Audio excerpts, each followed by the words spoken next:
Yes, Kilroy. Okay. We'll do it tonight. Thank you for indulging here. Okay. If there are no questions, we're going to continue and get to power interviewing here, right? The fun stuff. I should just put 2 chairs here and let you all role play. That would be good. Okay? So, we all know the cliches about first impressions and the idea that you don't get a second chance to do so.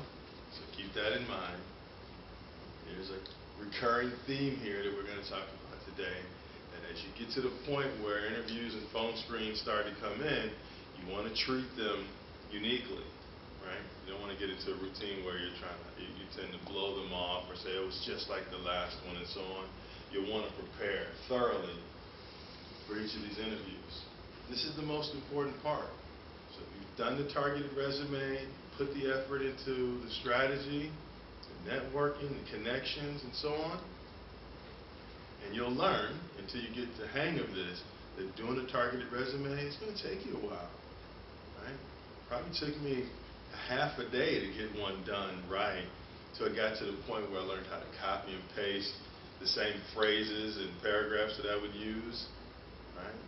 Do the job scan, do the Wordle, and so on. So now you've done all this work. They've called you and asked if you'd like to do a phone screen or come in for an interview. You don't want to let down now and have the opportunity slip out of your hands, okay? So, the other part is, and I think you mentioned intimidating earlier, right? I think this process for a lot of us who are just laymen and we're not professional interviewees, it can be intimidating.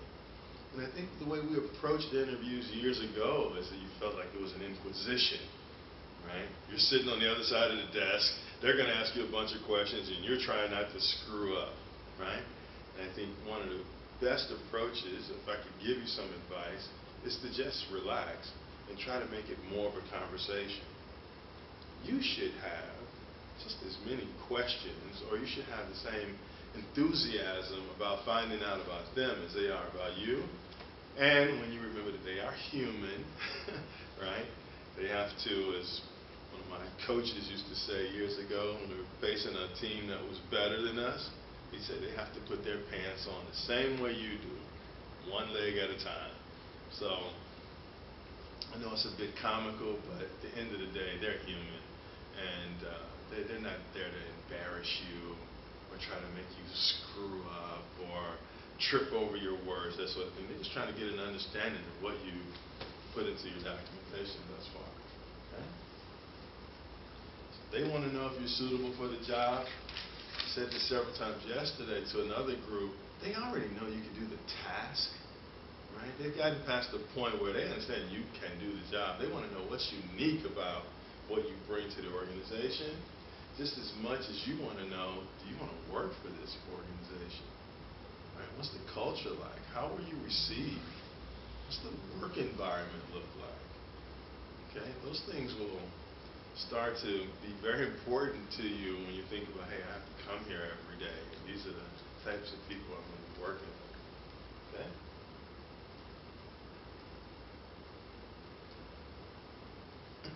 The objectives, and here's the theme now that we're carrying over from how you're going to start to list some of the accomplishments in your resume.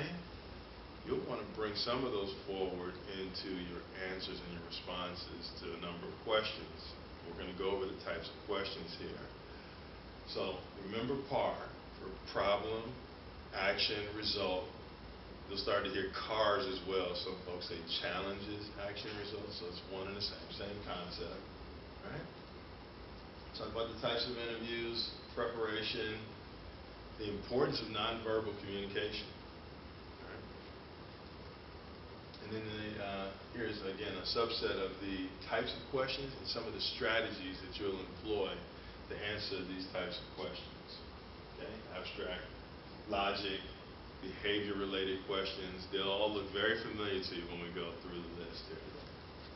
Okay? Then it's your turn. And I emphasize this now more than I did when I started volunteering with this presentation. I think employers would be put off when they finally get to the point and say, do you have any questions? And you say, no, not really. And you just kind of end the conversation, or is this very awkward silence at the end of the conversation? I've heard from some recruiters that organizations would basically start to discount you at that point. You didn't have enough enthusiasm or initiative or interest or curiosity to ask any questions, right? And then take it a step further. Did you have a question that wasn't just a softball question that you could have got on the internet? Right? What does this company do? Or how many employees do you have? I mean, they would like to have an insightful question from you. So we're going to give you some examples of those today to keep in mind. But you'll want to come prepared with your questions for the interviewer, right? And it's okay to write them down, bring your own notepad and so on. And you don't have to commit them to memory, but you definitely want to come prepared, okay? We'll talk about references again and how to be prepared for that, how to prepare your references. Okay, we'll spend a few minutes there. Okay. How to end and follow up. We'll talk about interview blunders, your self-assessment. So jumping right into the 4 Ps. It's important to prepare. I liken it to studying in some ways, right? So now you understand that you've seen the company page perhaps on LinkedIn. You've actually gone to their actual website. Usually they have a career portal or an HR portal, so you'll want to read some of the things that'll talk about the company's culture there, right? So you'll be accustomed to some of the terminology that they use, what's important in their world. Not in addition to, obviously, the industry and the role, their goals and for the year, their aspirations as a company. Practice, again, another awkward place for a lot of us. I don't like talking in the mirror. I can tell you that for sure. Okay, and most of us don't. So you need to start using your network to say, hey, can I practice with you? Right? And put yourself as much as possible in an interviewing situation so you start to feel comfortable with it, right?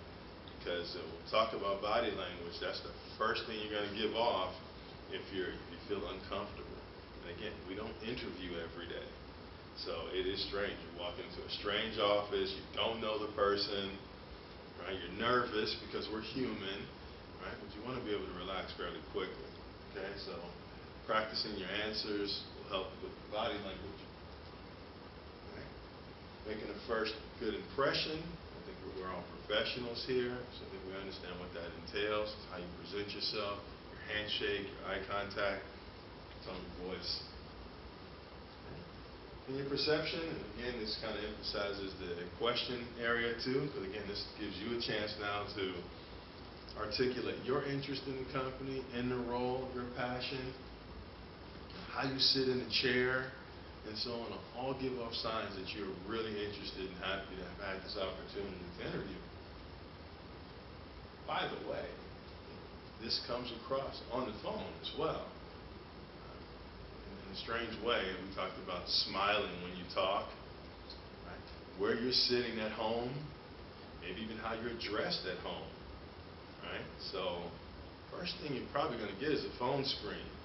Right? Are you who you are professionally if you're wearing a t-shirt and shorts, right? If you're in a lounge chair on your patio, right?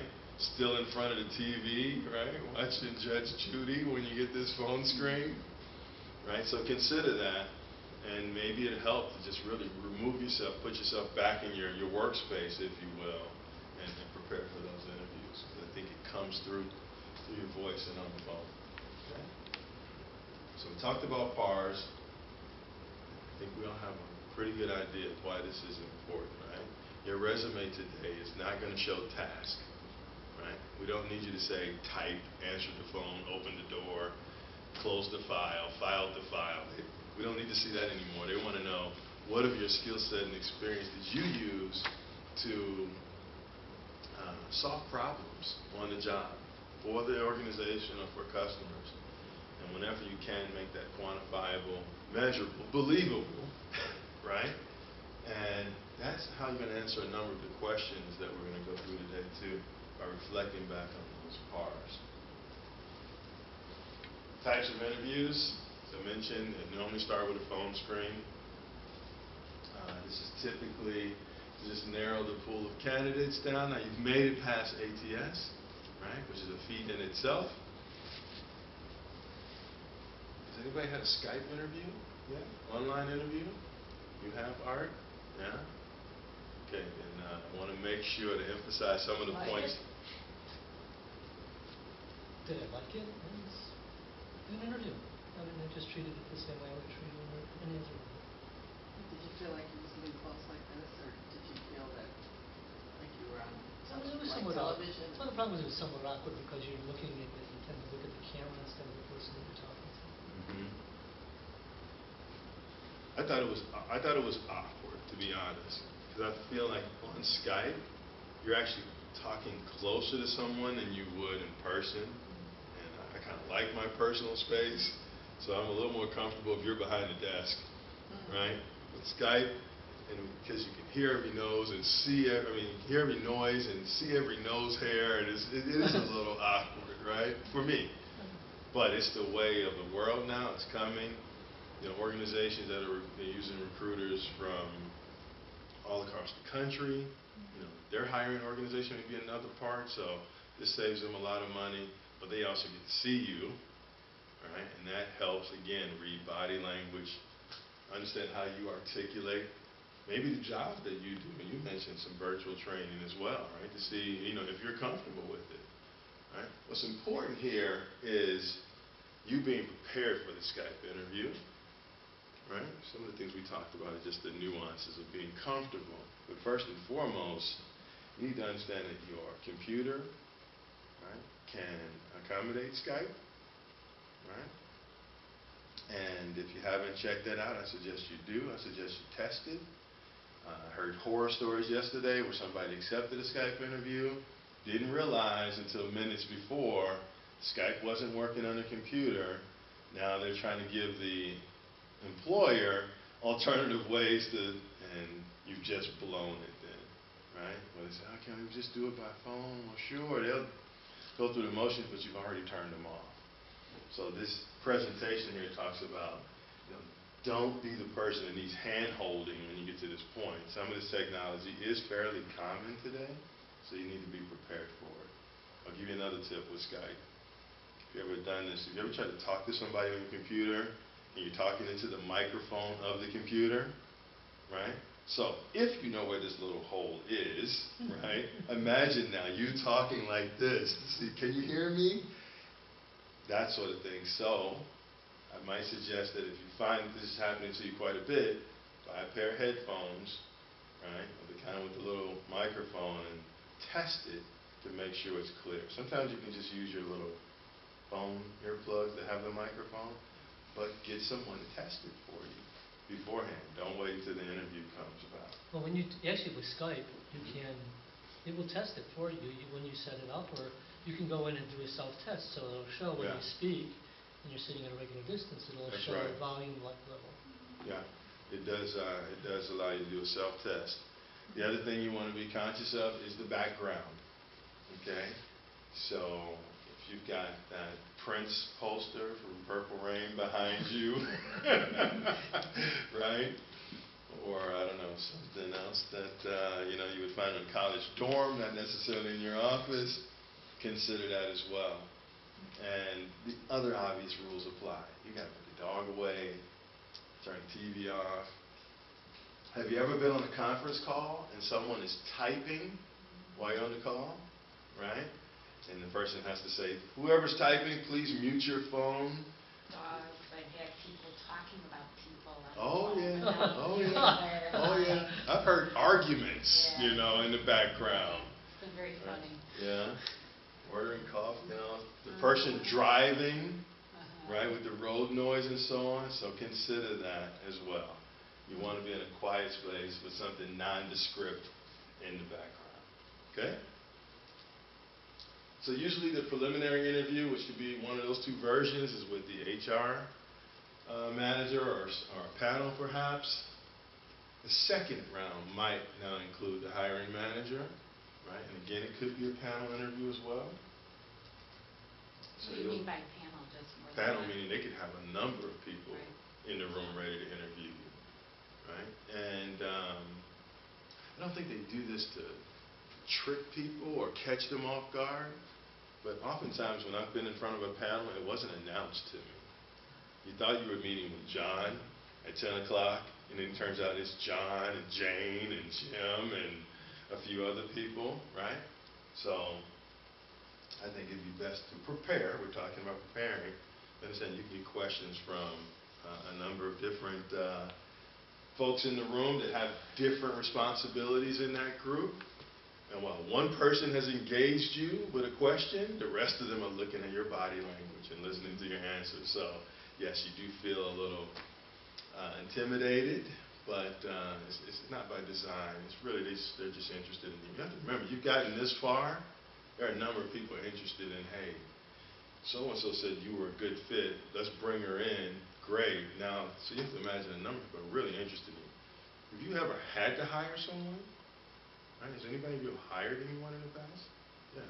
So it's not a fun activity, quite honestly. You probably have felt like I did sometimes. This takes a lot of time out of your day, because now you're not doing your real job, because interviewing people it takes time. So they're interested. They're not there for fun and to see somebody crumble under the pressure. Okay? Research the company well. We've shown you a number of tools that you would use, in developing your target company list, right? And in your strategy, we just overuse Google now. I think it's become a verb. It's just like FedEx became a verb now. I'm going to FedEx it, and that meant either you're going to use FedEx or DHL or UPS, but Google it obviously means do your research, and you can use the internet, of course, right, to learn about the service, its competitors, the product, right? Annual report still exists, so if you can get your hands on this, that's a good source of information. Confirm the location, right?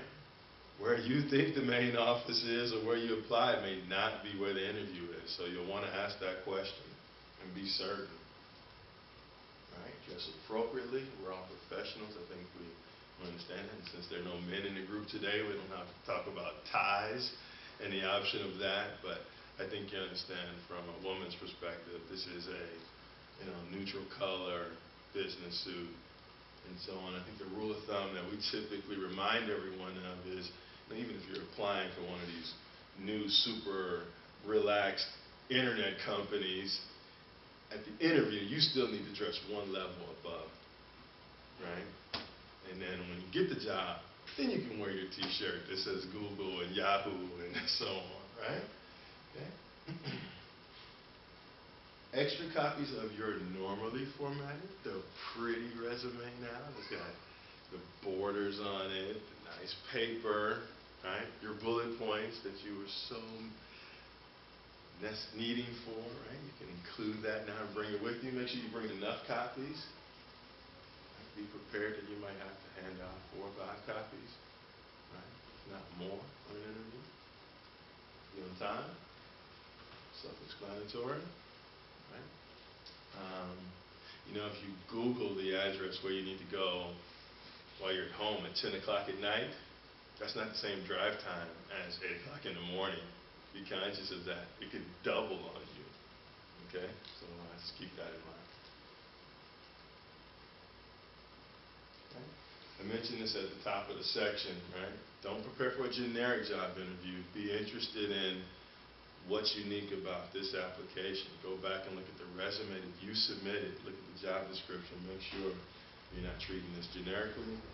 Don't neglect these phone Skype interviews. They're very important. This is what's going to allow you to get to the next step. Okay? The hand-holding, and I don't like the bullet point the way it reads and the way it speaks to you, but this is what I was referring to before. Check the technology. Be comfortable with it. If you feel like you're going to run into a problem, advise them beforehand or seek help. Okay? Okay. Notepad or pen. I always feel like some of these bullet points, again, are beyond you all professionally. So they're just reminders, right? copy of your resume,